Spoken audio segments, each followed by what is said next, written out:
Imagine for a moment, that you're standing in the middle of a modern intensive care unit. Right. It is just this absolute symphony of noise. Every machine is beeping, flashing, just pulsing with data. It's overwhelming. Yeah. It really is. But if you watch the medical stuff, you might notice something kind of terrifying. Mm. A monitor starts screaming this high-pitched alarm, and the nurse walking by doesn't even flinch Yeah. because they've heard that exact same alarm like 500 times today alone. And 499 times, it was a false positive. Exactly. Now, I want you to imagine a totally different scenario. You're in an autonomous vehicle doing, say, 70 miles an hour down the highway. Okay. And a child chases a ball into the street. The car's cameras see the child, but to know whether to hit the brakes, it has to send that video feed to a supercomputer cloud server like 500 miles away. Right. Which takes time. Exactly. By the time the server actually processes the video and sends the signal back to stop, the car has already traveled another 100 feet. And it's too late. Yeah. Today, we are diving deep into the source material to explore the invisible nervous system that controls those exact moments. Because it really is a nervous system, right? One that has quietly just wrapped itself around everything we do. Totally. I mean, we spent thousands of years building a physical world, bricks, mortar, steel, asphalt. But that environment was completely inert. It was just dead. Exactly. Yeah. It didn't know you were there, and it definitely couldn't react to you.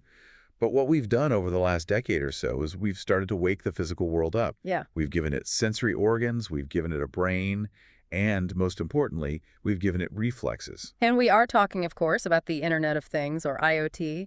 But if you are listening right now, we really want you to just throw away whatever preconceived notions you have about that term. Yeah, please do. Because when many people hear IoT, they roll their eyes, they think of like a refrigerator that tweets when you run out of oat milk. Right, or a toaster that demands your Wi-Fi password before it'll heat up a bagel.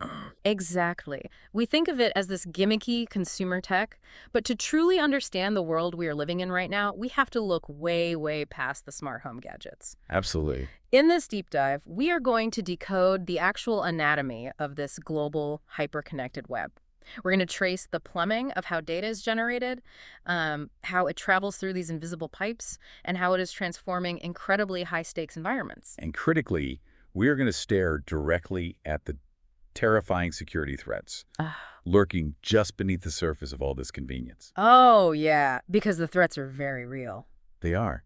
Because if you don't understand the underlying architecture and, the security realities, you are essentially walking blindfolded through a world that is constantly watching you. It's wild to think about. It is. The implications of this technology dictate how our modern infrastructure functions.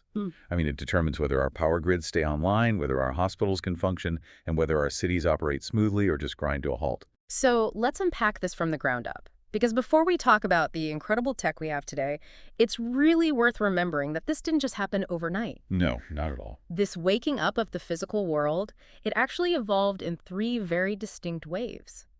And understanding those waves explains why things are designed the way they are right now. Yeah, the historical context is crucial here. The first wave was fundamentally just a hardware proof of concept. Right.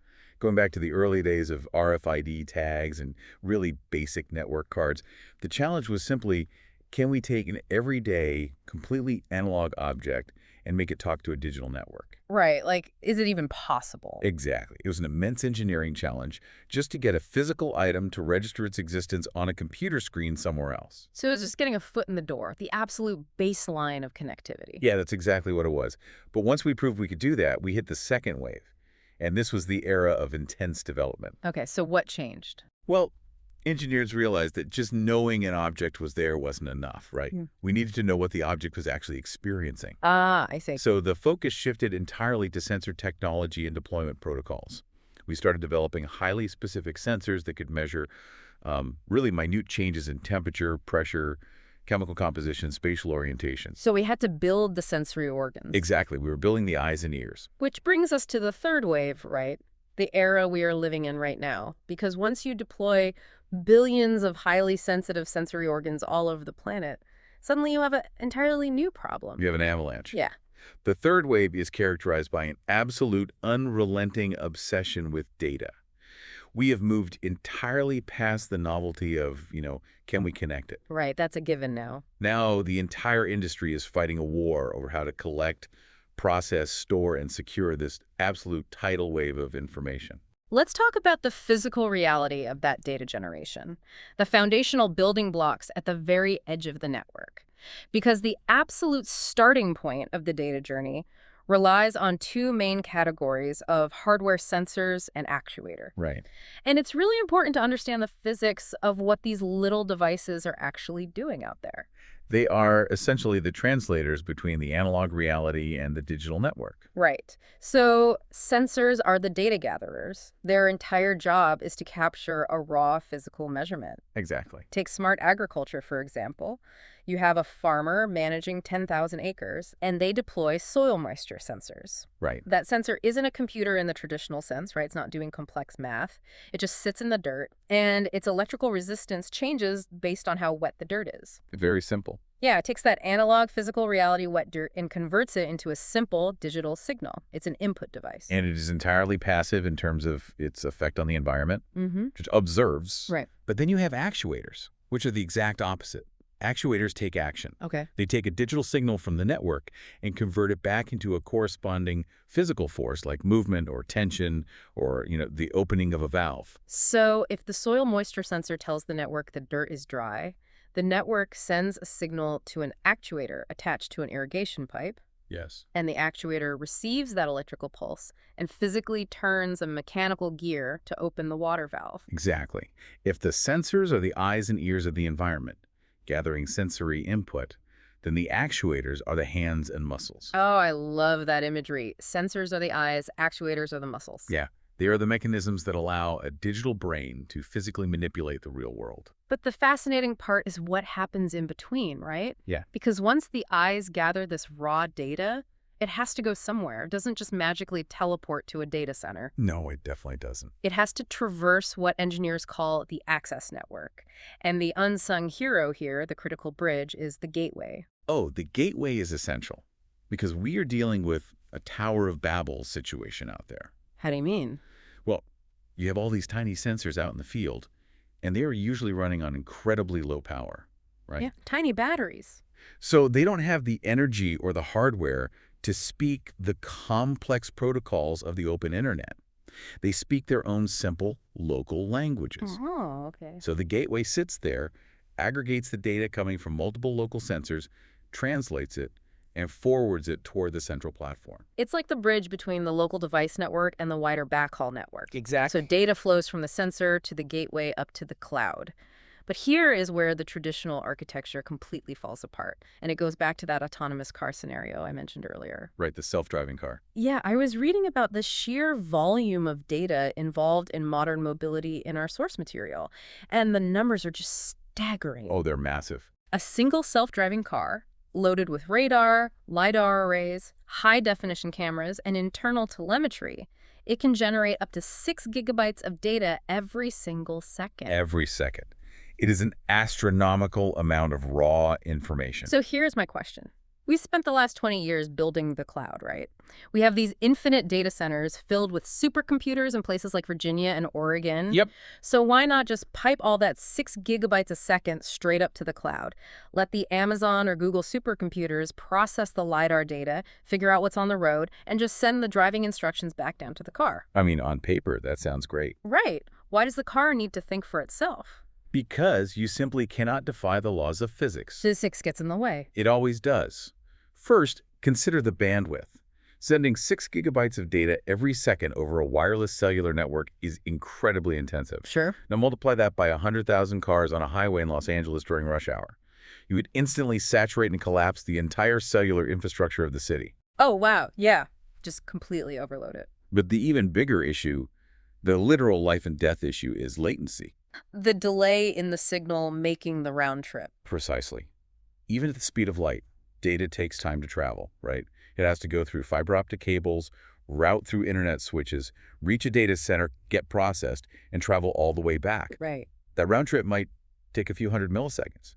In the world of human browsing, a half-second delay on a website loading is a mild annoyance. Yeah, you just wait a second. But in the world of autonomous vehicles, A half-second delay when a child runs into the street is fatal Wow. because the car would hit the child before the cloud even registered the visual data of the child existing. And that brutal reality of physics is exactly what birthed the edge computing revolution. Exactly.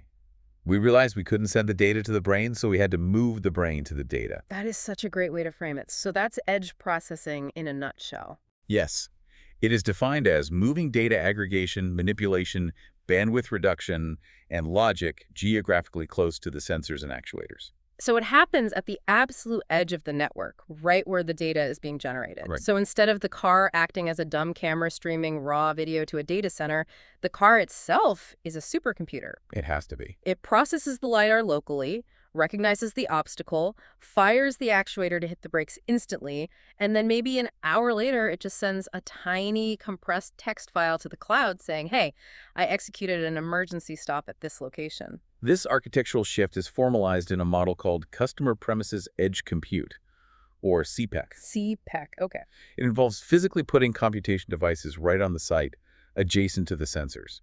And what's remarkable is how robust these edge nodes have become today.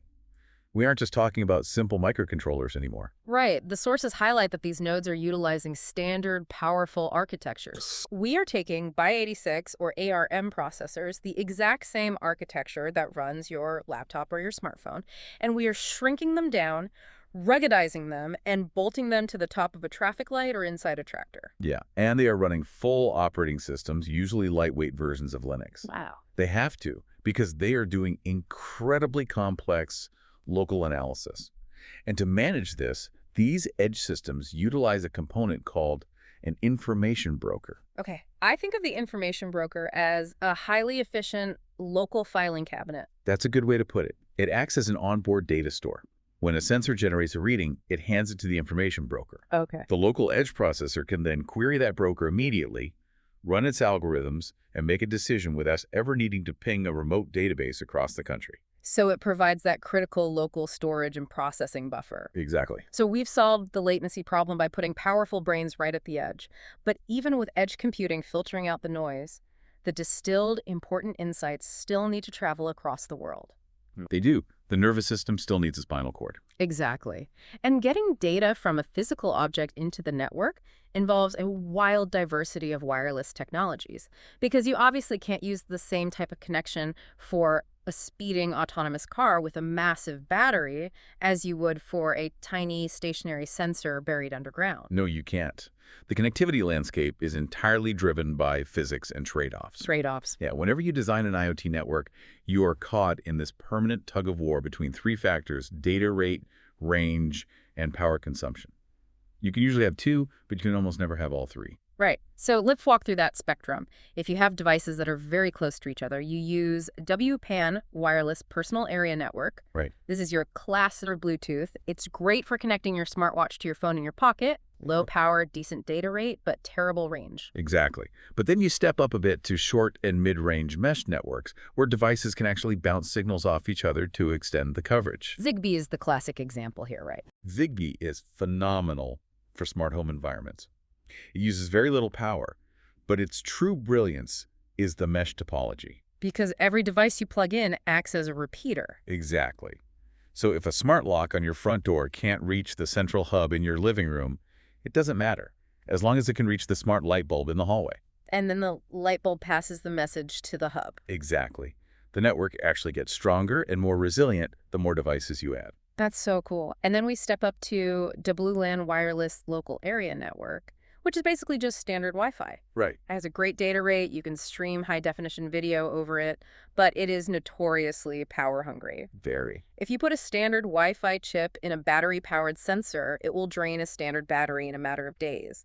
Plus, Wi-Fi struggles significantly with physical obstacles. It likes a reasonably clear path. Which means Wi-Fi is practically useless for massive industrial outdoor deployments. And that leads perfectly into a fascinating engineering thought experiment from the sources. Oh, the smart parking one. Yeah.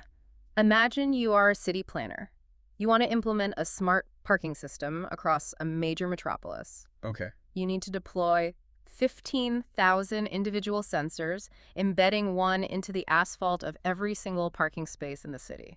Right, 15,000 of them. You obviously cannot trench cables to hardwire power to 15,000 sensors in the street. No, that would cost a fortune. Right. They have to run on batteries, and those batteries need to last for 5 to 10 years because it costs way too much to send a crew out to dig up the asphalt to change a coin cell battery. Exactly. And furthermore, they're sitting underneath 2 tons of metal every time a car parks over them, which completely destroys standard radio signals like Wi-Fi. So how on earth do you get a signal out of a battery-powered sensor buried in concrete, trapped under a truck, and send it to a cell tower 3 miles away without killing the battery? It's an engineering nightmare, honestly.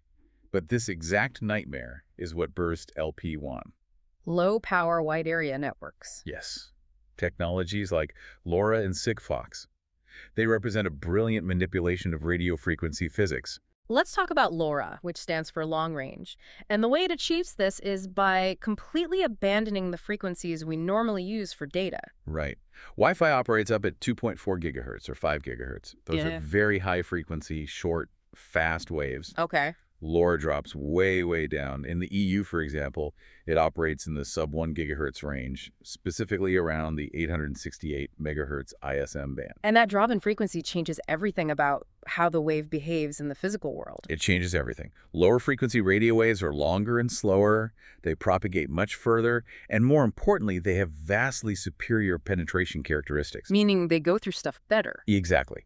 A 5 gigahertz Wi-Fi signal will just bounce right off a brick wall. But an 868 megahertz LoRa signal, it will punch straight through concrete, steel, and whole buildings. So that's how the sensor under the truck reaches the tower miles away. But wait, what about the battery life? How does it survive for 10 years? They achieved the 10-year battery life by being incredibly lazy. Yeah. These devices are in a state of deep microscopic sleep 99.9% of the time. They draw practically zero current. Oh, okay. When a car pulls in, the sensor wakes up for just a fraction of a second, fires off a tiny burst of data, literally just a few bytes saying space occupied, and then instantly goes back to sleep. Wow. But the massive trade-off here is the data rate, right? Oh, absolutely. LP1s are painfully slow. You can never send an image over LoRa, let alone a video. It is strictly for tiny, occasional whispers of data. But wait, when you have 15,000 sensors all whispering at the exact same time across the city, how does the tower make sense of it? How do they avoid just turning into a chaotic mess of static and interference? This is where the signal technology gets incredibly clever. LoRa uses something called spread spectrum technology. Okay, wait, spread spectrum. If I'm trying to send a faint whisper of a signal, doesn't spreading it out across a wide spectrum just make it even weaker and harder to hear? Intuitively, yeah, you would think so. But spread spectrum deliberately smears the transmission across a much wider bandwidth than is technically necessary for the data size. Okay. It mixes the data with a complex mathematical spreading code. The result is a signal that actually dips below the ambient noise floor. Wait, really? So it hides it? Exactly. To anyone listening without the specific cryptographic key, the transmission just looks like random background static. You wouldn't even know data was there. That's wild. But the receiver, which has the key, can mathematically reconstruct the signal. The brilliance is that by spreading it wide, you become highly immune to interference. Right, because if a random spike of noise jams a specific frequency, It only corrupts a tiny sliver of your wide signal, and the rest gets through perfectly. it's like sending a message but painting a massive faint mural instead of writing one tiny dark sentence. Oh, I like that. Yeah, because even if someone throws a bucket of paint at one corner of the mural, you can still see the overall picture perfectly fine. Precisely. Now contrast that with Sigfox, which uses ultra-narrowband, or UNB systems. Right, the sources mentioned UNB as well. Yeah, and UNB takes the exact opposite approach to physics. Instead of spreading the signal wide and hiding it in the noise, UNB takes all of its transmission energy and concentrates it into an incredibly narrow, razor-thin band of spectrum, usually under 1 kilohertz. So instead of a wide, faint mural, it's like a piercing laser beam of sound. Exactly. It uses that highly concentrated density to just punch right through interference over massive distances. So both approaches solve the exact same problem, long range, low power, but they use completely opposite ends of radio physics. Pretty amazing engineering. It really is. Okay, so we have thousands of sensors using these brilliant physical tricks to pulse data out of the concrete and into the air. All of these millions of data points are converging on the central systems.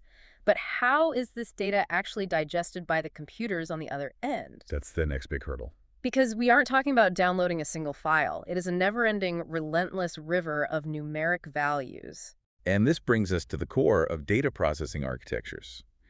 Historically, when enterprise IT departments had to analyze data, they used batch processing. Which is essentially accumulation, right? Right. You collect data all day, throw it into a massive database, and then usually overnight when the servers aren't busy, you run a massive computational job to crunch the numbers on that entire block of data. So batch processing is fantastic for historical accuracy and resource management, but it has a fatal flaw in the IoT era, doesn't it? It looks backward. You only get insights about what happened yesterday. Right. But IoT is about managing the physical world right now. Which necessitates stream processing. Exactly. In stream processing, you handle every single piece of data the millisecond it arrives. You process it either individually or in a rolling, continuous window. Yeah. And to handle this shift, engineers developed two dominant architectural models, the Lambda architecture and the Kappa architecture. Let's break those down. So the Lambda architecture is essentially a hybrid compromise.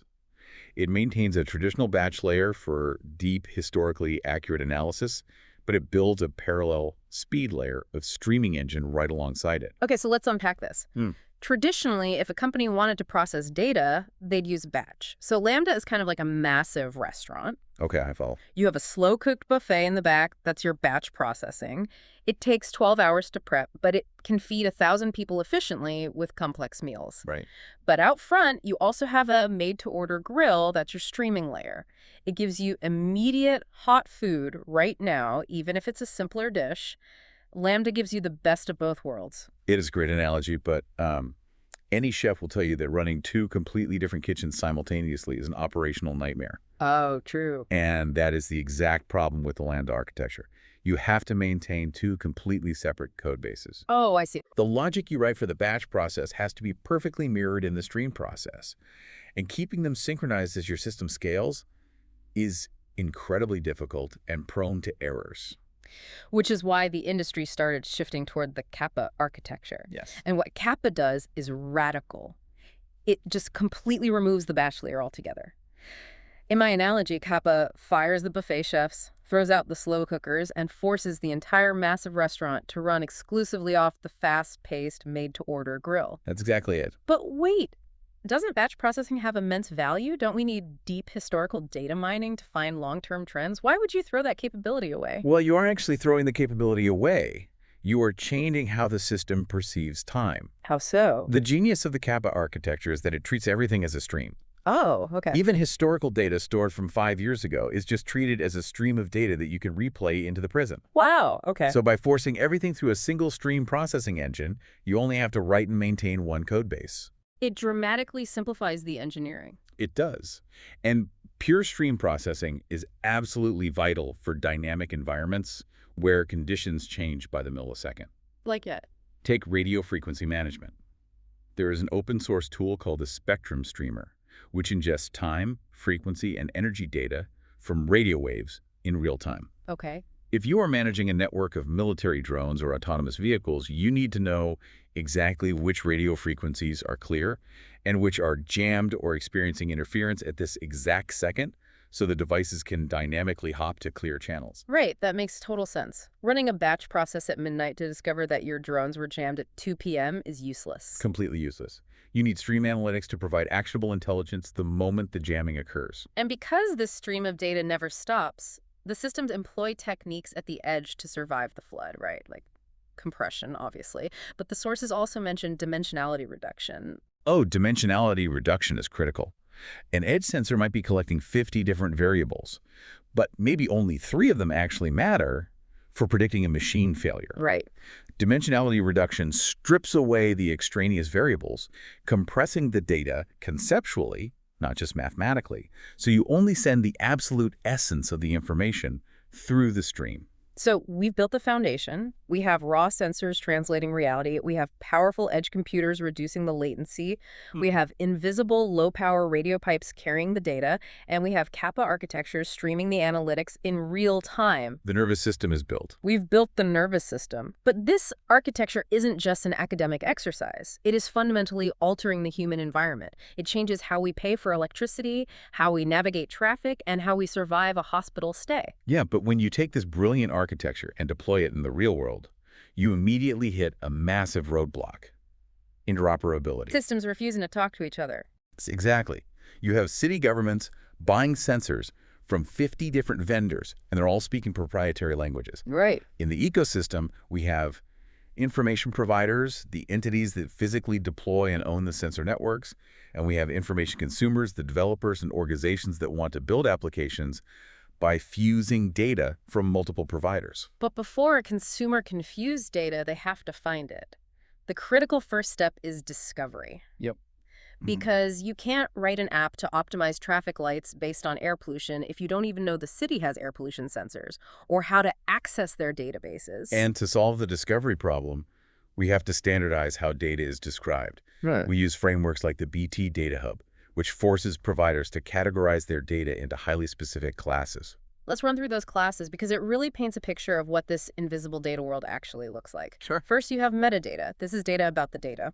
It tells you the sensor's serial number, who manufactured it, its calibration date, and its physical location. Right, the basic ID. Then you have the sensor data itself, the raw numeric value, like 72 degrees, tied to a highly precise timestamp. Okay. Then you have geographical features, which map the data to spatial points or polygons on a map. And then the classes get much more complex and valuable. Oh. Yeah, you have journeys. A journey is a spatiotemporal series of data. It represents a physical object moving through space over a period of time. So it's not just a starting point on a map, it's a vector. Exactly. Think of tracking a fleet of delivery trucks or monitoring the migration patterns of tagged wildlife. Oh, that's fascinating. And finally, the ultimate goal of all this processing: situations. Situations are where the real magic happens. A situation is an aggregation of multiple sensor data streams combined with an interpretation tied to a specific time and location. It elevates data into context. Right. It's the difference between a system saying temperature is 105 degrees, barometric pressure is dropping, traffic speed is 0, and a system interpreting that to say, we have a severe gridlocked traffic jam occurring during a dangerous heat wave. Dispatch emergency hydration units. When you can mathematically define situations, you can build truly smart environments. Yeah. Look at the energy grid. Utilities are undergoing a massive transition to advanced metering infrastructure, or AMI. And the immediate benefit of AMI is pretty obvious, right? Operational efficiency. Yes. The utility company no longer has to pay a fleet of meter readers to physically walk into everyone's backyard to check a spinning dial. The smart meter establishes a two-way communication channel and just streams the consumption data back to the central office. But the implications go far beyond just billing. When you integrate power measurement and control, or PMC devices, into industrial plants or university campuses, you aren't just measuring total kilowatts used. What else are they looking at? These devices monitor incredibly granular electrical parameters: voltage fluctuations, phase alignment, apparent power, harmonic distortion. They're essentially doing a continuous EKG on the electrical grid. Exactly. They can predict that a massive industrial transformer is going to blow out 3 weeks before it actually happens, just by detecting microfluctuations in the voltage phases. That is incredible. And we apply this same situational awareness to mobility, too. Initiatives like the World Bank's Sum for All Sustainable Mobility for All leverage this data to attack urban congestion. Traffic is a huge application for this. Right. By integrating smart parking sensors with connected traffic lights and smart CCTV, you can guide drivers directly to open spaces.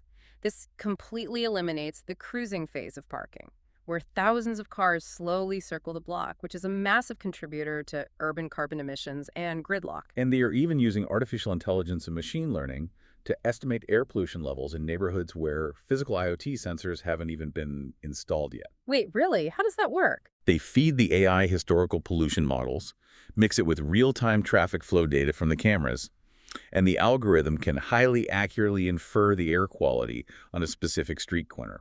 It's almost like the network is becoming psychic. It is incredibly powerful. Yeah. But there's a very sharp, very consequential line where this technology moves from managing the external world to managing the internal human condition. And this is a massive shift. We have to separate consumer IoT from the Internet of Bodies. Yeah, big difference. Consumer IoT is what we talked about at the beginning, smart thermostats, smart speakers, maybe a basic pedometer on your wrist. But the Internet of Bodies, the IoB, is a completely different paradigm. The Internet of Bodies refers to connected devices that constantly monitor the human physical form. They collect intimate biometric and behavioral data, and they transmit it over wireless networks. This includes high-end clinical wearables, but it also includes devices physically implanted inside the human body. Exactly. We're talking about internet-connected pacemakers, continuous glucose monitors, neural implants that transmit brainwave data. And this brings up a profound question about infrastructure. We accept that a smart traffic light is critical city infrastructure. But at what point does a smartwatch tracking your heart rate stop being a fun consumer gadget and start acting as critical medical infrastructure? That's the million-dollar question. If my doctor is looking at the sleep and heart rate data from my commercial smartwatch and using that to alter the dosage of my heart medication, that watch is now medical equipment. It is a massive gray area. The devices are blurring the lines faster than regulatory bodies like the FDA can even categorize them. To understand the stakes of this, we really need to look at the most intense, high-wire medical environment on Earth, the intensive care unit, the ICU. The primary function of an ICU is providing relentless monitoring and life-sustaining treatment for patients in critical condition. Because the stakes are so high, these rooms are packed with highly specialized, incredibly expensive, and often very old legacy sensors. Right, EKG machines, ventilators, invasive blood pressure monitors. And modern medicine wants to integrate all of that data into an electronic health record, an EHR. If a doctor can use a standardized language like archetype query language or AQL to instantly query complex open EHR databases, they get a holistic, real-time view of the patient's entire physiological state. Which is amazing for patient care. Exactly. They can spot a cascading organ failure hours before it becomes visible to the naked eye. But there is a massive engineering hurdle here, isn't there? You cannot just walk up to a legacy life support ventilator, unplug it, take a soldering iron, and try to wire it into a new Wi-Fi router so it can talk to the database. Absolutely not. The risk of disrupting a life-critical system is unacceptable. You cannot tamper with legacy ICU hardware. So how do you get the data out of a closed machine and into the cloud without touching the machine? The solution is the deployment of a network data aggregator. Okay, what does that do? Instead of modifying the legacy sensor, you place an aggregator device on the local network line. It sits there passively and essentially eavesdrops. Like a wiretap. Exactly. It captures the sensor data while it is in transit over the wire, aggregates it, translates it into the modern format, and sends it to the central database without ever interacting with the legacy hardware's internal systems. So it's basically a wiretap, but for saving lives? Basically, yeah. But even when you successfully wiretap all these machines and get this beautiful, unified stream of physiological data, you run straight into a massive human psychological barrier, a phenomenon called alarm fatigue. Well, alarm fatigue is one of the most dangerous realities in modern medicine. When you connect everything, you monitor everything. And when you monitor everything, you set alarms for when parameters go out of bounds. Makes sense. But in an ICU, machines are constantly beeping. And if the thresholds for those alarms are set too tightly, which they usually are, out of an abundance of caution, you generate a massive number of false positives. Right, so the machine beeps frantically because a patient rolled over and bumped a wire, not because their heart stopped. Exactly. And human psychology is highly adaptive. When medical staff are exposed to a relentless barrage of alarms, and the vast majority of them are false or clinically irrelevant, the brain physically begins to desensitize. You just tune it out. The staff start to unconsciously tune the beeping out. It just becomes background noise. Mm-hmm. Or worse, they actively disregard them, instantly silencing the alarm out of muscle memory, assuming it's just another glitch. And then the nightmare scenario happens, a true positive.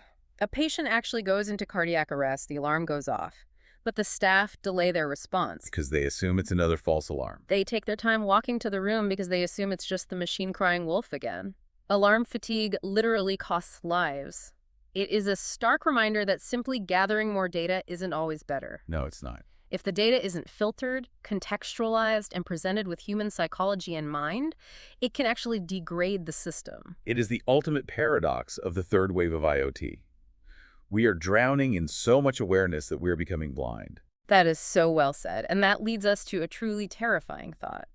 We've established that our most intimate medical data, the physical location of our vehicles, the voltage of our power grid, whether we are asleep in our homes, all of this incredibly sensitive reality is floating on these invisible wireless pipes. It's all out there. We have built an incredibly powerful nervous system, but what happens when the wrong person gets the keys to that system? What happens when the nervous system is hijacked? The realities of IoT security are grim. I'm not Wow. going to sugarcoat it. The threat landscape is vast, and the defenders are currently losing. I was reading through the cybersecurity metrics in the guide, and there's one statistic that made my stomach completely drop. On average, a data breach goes entirely undetected for 200 days. Yeah, 200 days. Think about what that actually means. It's horrifying. Hackers breach the perimeter, establish a foothold, and spend over 6 months roaming freely inside a network, mapping the architecture, stealing data, altering systems, and the organization has absolutely no idea they are there. The primary goal of cybersecurity is to stop that from happening. It's about protecting information systems, networks, and data from digital attacks.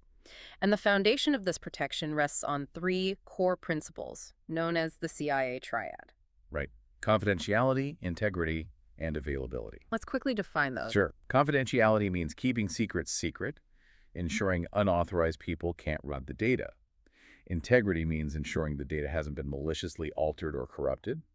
And availability means making sure the system actually works and is accessible when authorized users need it. In the world of IoT, attackers target all three pillars constantly. But what's truly shocking is that the most spectacular, globally devastating failures aren't usually the result of highly sophisticated nation-state quantum hacking. No, they're really not. They are the result of incredibly simple, entirely avoidable vulnerabilities. We have to talk about botnets, and specifically the Mirai malware. Oh, Mirai. Mirai changed the entire industry's perception of IoT security overnight. So what is a botnet?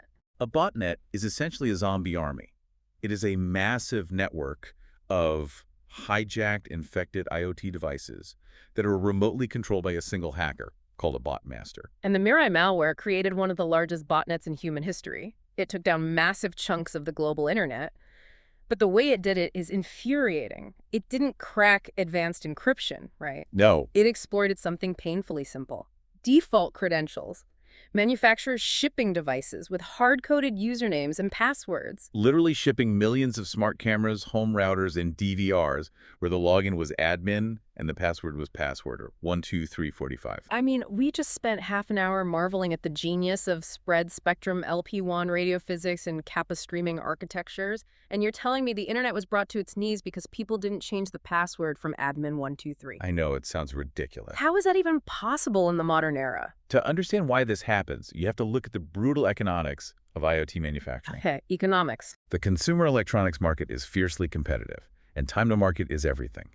If a company wants to release a new internet-connected coffee maker, they aren't going to spend 2 years and millions of dollars engineering a custom, highly secure networking chip from scratch. Right, they go to a third-party vendor and buy a ready-to-use generic Wi-Fi IoT module for $1. Exactly. They buy a cheap block, slap it onto the coffee maker's circuit board, and rush it to the shelves. Because it's cheap and fast. Yeah. Building a system that forces a user to change their password upon first boot adds friction to the user experience. It adds development time. So they just leave the default credentials wide open, prioritizing seamless connectivity and speed over security. And the result is millions of insecurely configured, highly powerful mini-computers plugged directly into the global internet, just waiting to be harvested. That's exactly what happened. Mirai simply scanned the internet for open ports, systematically tried a small list of widely known default logins, and silently infected millions of devices. And once compromised, what did they do with the zombie army? The most common application is a DDoS attack, a distributed denial of service. Okay. The botmaster commands millions of infected coffee makers and cameras to simultaneously send a stream of junk data to a single target server. The server is overwhelmed by millions of requests a second, runs out of memory, and crashes, taking the targeted website or service completely offline. But they can also attack the integrity pillar, right? Imagine a botnet of infected smart thermometers in a smart city grid. Oh, that's a scary scenario. The bot master commands them all to suddenly report that the temperature is freezing, even in the middle of summer. The city's automated HVAC systems respond to the fake data, cranking up the heat and shutting down cooling systems, causing massive physical damage and disruption. Which highlights that the threats aren't just software passwords. There are physical vulnerabilities baked into the hardware itself. For instance, the exploitation of a JTAG port. What exactly is a JTAG port? JTAG is a standardized physical hardware interface. It's essentially a set of pins on the circuit board that engineers use during the manufacturing process to debug the processor, test connections, and initially flash the firmware onto the chip. Oh, so it's a backdoor built for the creators. Basically, yeah. But if they leave that door unlocked when they ship the device? It becomes a massive vulnerability. If an attacker gains physical access to a device, say a smart lock on a warehouse door or a GPS tracker on a shipping container, they can physically plug a cable into those JTAG pins. And do what? Through that port, they can completely bypass the operating system's security, extract cryptographic keys, or entirely overwrite the device's firmware with their own malicious code, granting them total, invisible control. That is terrifying. How do you defend against someone physically jacking into the board? The IoT Security Foundation Best Practice Guidelines mandate two primary defenses. Okay. First, basic physical security. You literally design the plastic or metal casing so it cannot be opened without breaking the device or triggering a tamper switch that wipes the memory. Makes sense. And the second? Second, you implement device secure boot. How does secure boot work? Secure boot uses cryptographic signatures. When you turn the device on, before it loads the operating system, the hardware checks the digital signature of the firmware against a key permanently burned into the chip at the factory. Okay, so it verifies itself. Right. If an attacker has used the JTAG port to inject malicious firmware, the signature won't match. The device recognizes it has been tampered with and simply refuses to boot, effectively bricking itself rather than running malicious code. It chooses death over infection. Exactly. But physical access isn't always necessary, is it? The sources mention massive vulnerabilities in the radio signals themselves. For example, sniffing and spoofing 433 megahertz radio traffic. Oh, this is a classic attack vector for legacy systems like garage door openers, wireless gate controllers, or older industrial alarms. Many of these systems use simple, unencrypted radio pulses on the 433 megahertz frequency. So an attacker doesn't need to break your password. They just sit in a car parked across the street with a $50 software-defined radio antenna. Yep. When you press the button to open your garage, they record the raw analog radio wave flying through the air. And then, at 3 a.m., they just hit play. They replay that exact same recorded radio signal back at the garage, and the door obediently opens. This is known as a replay attack, and it is entirely prevented by implementing strong, rolling encryption on the network connections. How does rolling encryption stop it?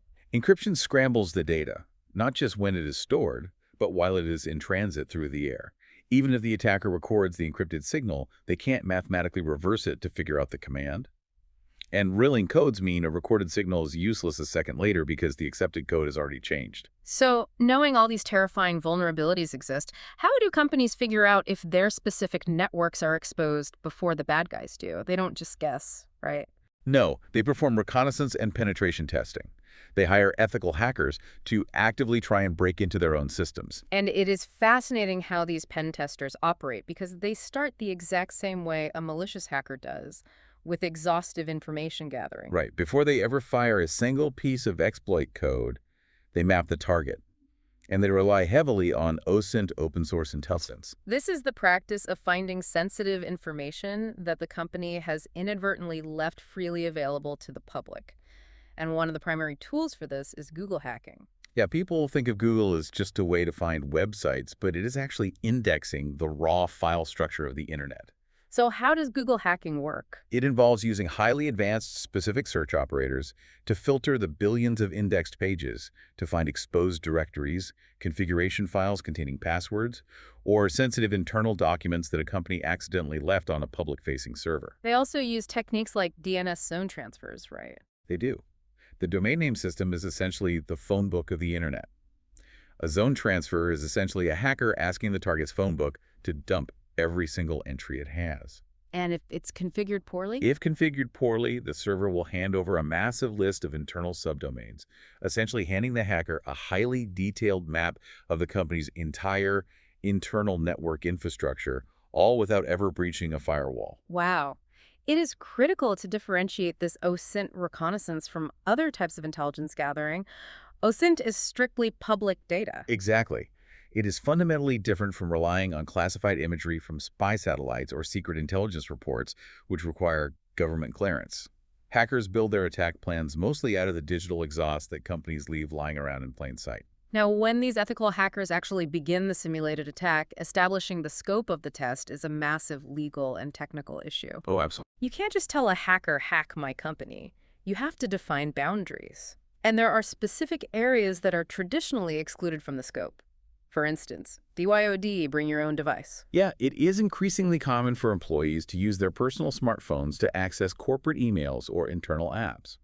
But a pen tester will almost always exclude those personal phones from the attack scope. Why? If the phone connects to the network, isn't it a vulnerability? It is, but attacking it raises massive legal and privacy liabilities. The company does not own that phone. The employee owns it. Ah, I see. If a pen tester actively hacks an employee's personal iPhone, they might accidentally access or corrupt the employee's personal banking data, private photos, or health records. It is a massive violation of privacy. So what's the solution? Instead of attacking the hardware, the company relies on mobile device management, or MDM software, which creates an encrypted, isolated vault for corporate data on the personal phone. The pen test focuses on the vault, not the phone itself. That makes a lot of sense. There is another incredibly tricky boundary regarding scope. Internal third-party hosted devices. Yes. Let's say a company has a massive hardware firewall sitting physically inside their server room, routing all their internal traffic, but they don't manage it. They lease it from a cloud service provider, a CSP, who manages the software remotely. If you are pen testing your own network, do you attack that firewall? You usually do include it in the scope because it is a critical piece of your defense. However, it requires extreme caution and extensive prior agreements. Because it's technically not yours. Exactly. Right. The device is physically yours, but the intellectual property and the management infrastructure belong to the cloud provider. If you attack it without warning them, the provider's security teams will detect the intrusion and might interpret your authorized pen test as a genuine, massive cyber attack against their infrastructure, triggering a catastrophic automated response. You have to coordinate the war games. But while we're talking about targets, it's one thing to hack a corporate email server to steal customer credit cards. But the most terrifying targets in the IoT landscape aren't data servers. They are SCADA systems. SCADA, Supervisory Control and Data Acquisition Systems. What exactly are those? SCADA networks are the specialized industrial control systems that manage the physical reality of critical infrastructure. We're talking about the control valves at municipal water treatment facilities, the flow regulators on massive oil pipelines, the switching stations in national power grids. And the threat actors targeting SCADA systems aren't just cyber criminals looking to drop ransomware for a quick Bitcoin payout. The intelligence community specifically categorizes a much darker threat: cyber terrorists. And the distinction here is absolutely chilling. Tell me about it. A cyber criminal is motivated by profit. A cyber terrorist breaches a SCADA system to execute physical destructive attacks on critical infrastructure. Right. Their motivation is ideological. Their goal is to cause catastrophic physical destruction, create widespread public panic, and erode the population's confidence in their government's ability to protect them. If they hack a hospital database, they steal records. But if they hack a water treatment plant's SCADA system, they can literally alter the chemical mix of the water supply, poisoning a city. Exactly. If they hack a regional power grid, they can cause cascading hardware failures that result in rolling blackouts across multiple states in the dead of winter. The stakes aren't digital, they are purely physical. And this brings us to a harsh realization. We clearly cannot rely on the average consumer to remember to change admin 1103 on their smart thermometer. And we cannot rely on cheap hardware manufacturers to prioritize security over profit margins. Since the stakes are literally the physical stability of national infrastructure, the heavy hitters have to step in. They absolutely do. Which takes us to the massive efforts to police this Wild West. We're talking about regulation, ethical frameworks, and fundamental architectural shifts in how we establish trust. Let's start with the regulatory landscape, which right now is an absolute alphabet soup of overlapping jurisdictions as governments desperately scramble to catch up with the technology. The last few years have seen a massive waves of legislative action aimed at forcing accountability into the ecosystem. In the European Union, the watershed moment was the implementation of the GDPR, the General Data Protection Regulation. That was a huge deal. It fundamentally altered how companies worldwide are legally allowed to collect, process, and store personal data. It shifted the power dynamic, emphasizing stringent user consent and the right to privacy. Now, in the United States, we don't have a singular federal privacy law like that, but we have massive state-level actions. The most prominent is the CCPA, the California Consumer Privacy Act. Right. It gives residents the legal right to know exactly what data these IoT companies are collecting on them, and more importantly, the legal right to force the company to delete it. And at the federal level in the U.S., the FTC, the Federal Trade Commission, has unexpectedly stepped up as the primary enforcer of IoT security. The FTC? Really? Yeah. They don't just regulate corporate monopolies and antitrust anymore. They are actively penalizing companies for deceptive practices regarding cybersecurity. Meaning, if a company sells a baby monitor and slaps a sticker on the box that says bank-level security, but they ship it with a hard-coded, unchangeable default password, the FTC will sue them for false advertising. Exactly. They're using consumer protection laws to force better engineering. And to help companies actually achieve that better engineering, organizations like NIST, the National Institute of Standards and Technology, have published incredibly comprehensive guidelines like the Cybersecurity Framework, or CSF. The CSF is huge.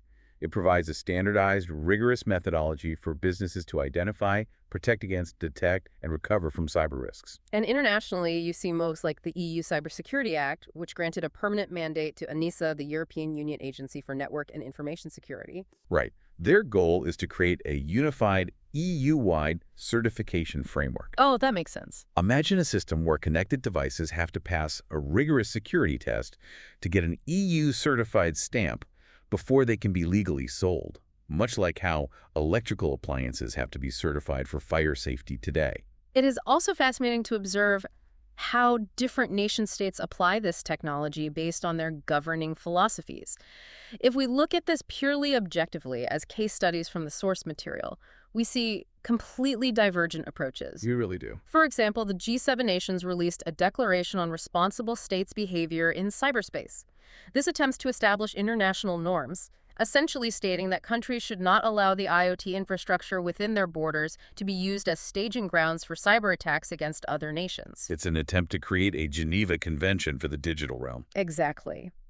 But conversely, we see nations like China utilizing the immense surveillance capabilities of IoT to implement vast social credit systems. They integrate thousands of data points, from smart city cameras to digital financial transactions, to constantly measure and score a citizen's compliance with prescribed social and economic obligations. It is the exact same underlying technology applied to achieve radically different societal outcomes. But beyond the strict legal codes and state actions, there are massive ethical dilemmas that engineers and policymakers are wrestling with. These aren't questions of what is legal, but what is right. Let's talk about those. Two highly specific ethical issues constantly arise in the deployment of IoT. The first is the concept of decisional privacy. Decisional privacy. This happens when a massive, dominant IoT manufacturer uses their market share to pressure smaller companies or consumers into exclusively using their proprietary technology stack. Can you give an example? Yes. Imagine a scenario where a company buys a fleet of smart tractors from a major manufacturer. But the manufacturer designs the system so that the tractor's data can only be analyzed by their proprietary software, and repairs can only be authorized by their proprietary digital keys. So it's a walled garden. It is. And ethicists argue this fundamentally infringes on decisional privacy. By forcing the consumer into a closed ecosystem, the manufacturer undermines the user's freedom to make their own choices, to use interoperable systems, or to control the very hardware they purchased. It creates a monopolistic control over the infrastructure of reality. Precisely. The second ethical dilemma is even more complex because it involves a clash of fundamental human rights at the consumer level. Think about a user who buys a high-end GPS fitness wearable. Okay.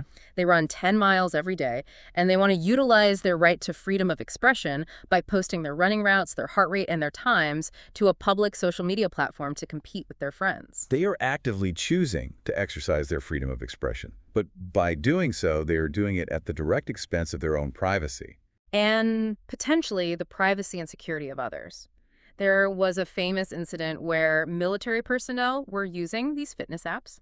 By publicly posting their running routes, they inadvertently mapped out the internal layouts and patrol routes of highly classified secret military bases in active conflict zones. Oh, wow. Yeah, it raises a profound philosophical question.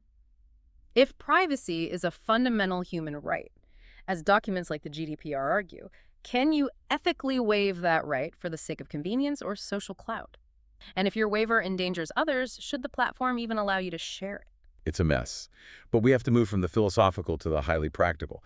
How do we establish trust technically? Right. We can pass all the laws we want, we could debate ethics all day, but a hacker operating out of a jurisdiction that ignores international law doesn't care about the GDPR. We need a mathematical cryptographic foundation for trust. And this is where the industry is turning to distributed ledger technology, or DLT, which most people know as blockchain. Blockchain has a massive public perception problem Yeah. because it is almost entirely associated with the volatility of cryptocurrency. Right. But if you strip away the financial speculation, Mhm. at its core, blockchain is simply a mechanism for establishing absolute cryptographic trust in a decentralized network where nobody trusts each other. Let's ground this because blockchain can sound like abstract magic. Let's go back to our smart factory. Okay. Imagine I am running a critical chemical reactor. The temperature has to be exact. I don't trust any single manufacturer, so I install 5 different temperature sensors from 5 different competing companies. Right. They are all reading the temperature and sending it to my system. But because of tiny calibrations, they all give me slightly different readings. One says 200 degrees, one says 202, one says 198. How does a blockchain actually help me figure out what the real temperature is securely? In a traditional centralized database, whoever owns the database server writes the truth. If a hacker breaches that single server, they can alter the logs to say whatever they want. In a blockchain ecosystem, the database is a distributed ledger. Copies of the ledger are held and managed by multiple independent participants, or nodes, across the network. Okay, so everyone has a copy of the record book. Exactly. Now, to determine the real temperature from your 5 conflicting sensors, the blockchain relies on what is called an agreed consensus mechanism. How does that work? The nodes on the network run complex mathematical algorithms to evaluate the incoming data from all 5 sensors simultaneously.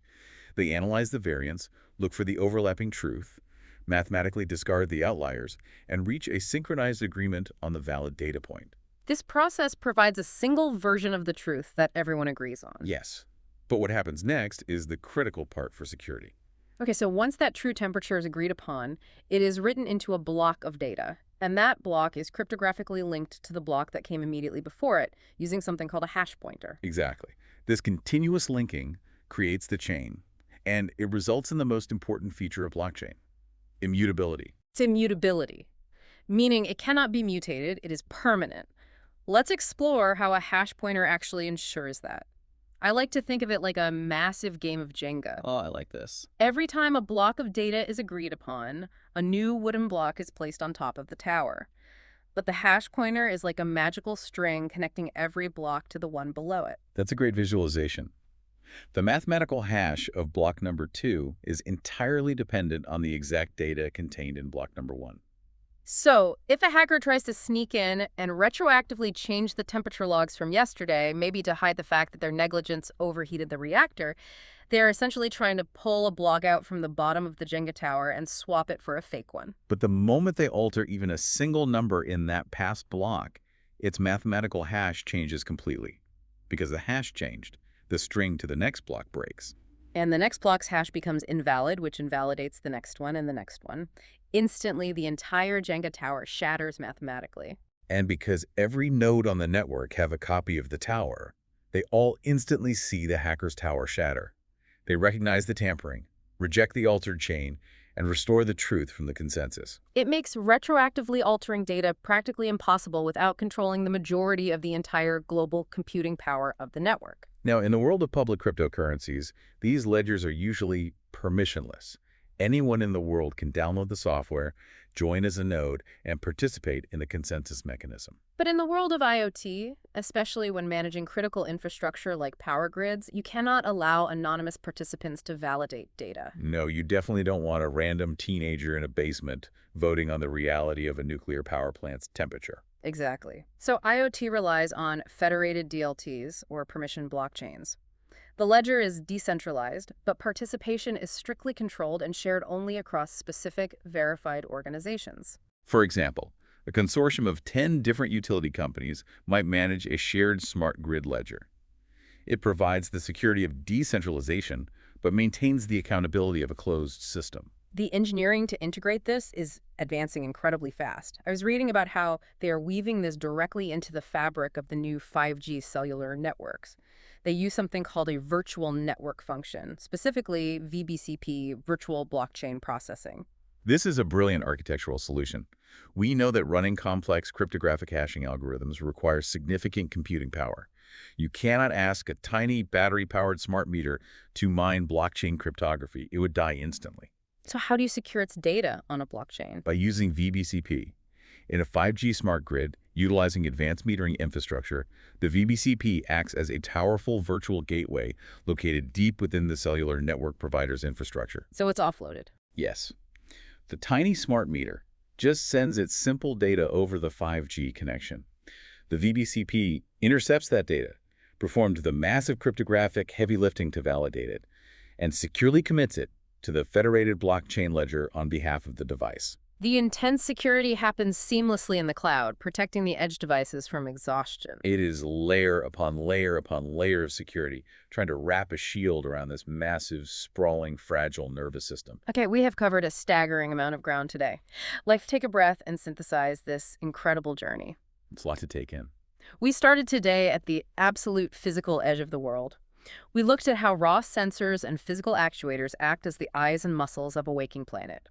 We traveled through the invisible pipes of radio frequency, marveling at how low-power networks like LoRa bend physics to punch signals through concrete. And we watched that data flood into local edge computers to eliminate life-threatening latency, and we saw how Kappa architectures treat time itself as a relentless, real-time stream. We looked at the messy reality of implementing this, from the efficiencies of smart cities guiding traffic to the life and death stakes of network data aggregators eavesdropping on legacy monitors in hospital ICUs, fighting the deadly psychology of alarm fatigue. And we confronted the massive vulnerabilities of the hardware, realizing that the Mirai botnet took down the internet not with quantum math, but with admin 123. And we explored the chilling reality of cyber terrorists targeting SCADA systems to inflict physical destruction.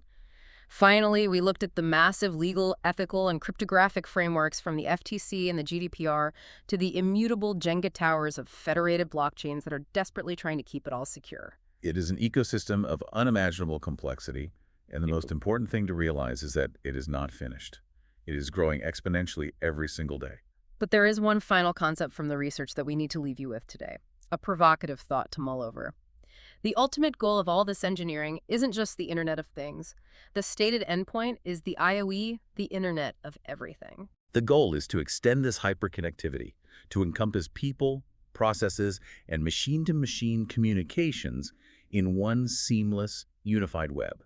And as edge processing continues, its march becoming smaller, more efficient, and so localized that the computation literally happens on microscopic devices embedded inside our bottles. And as AI algorithms become so advanced that they begin to predict our physiological states and adjust our environments before we even consciously register our own discomfort. It raises the ultimate question. At what point does the Internet of Things stop being about things and truly become the Internet of us? And when our own bodily metrics, our heartbeats, our brainwaves, our very movements through space are just another node in a federated blockchain, who really holds the private keys to our physical selves. It is arguably the most critical question we will face in the next decade of human evolution. Thank you for joining us on this massive deep dive. It's been great. We hope that the next time you walk past a seemingly simple smart thermostat, or park your car over a small bump in the asphalt, or even just look down at the glowing wearable device on your wrist, you look twice. Yeah, look twice. Because you aren't just looking at a consumer gadget,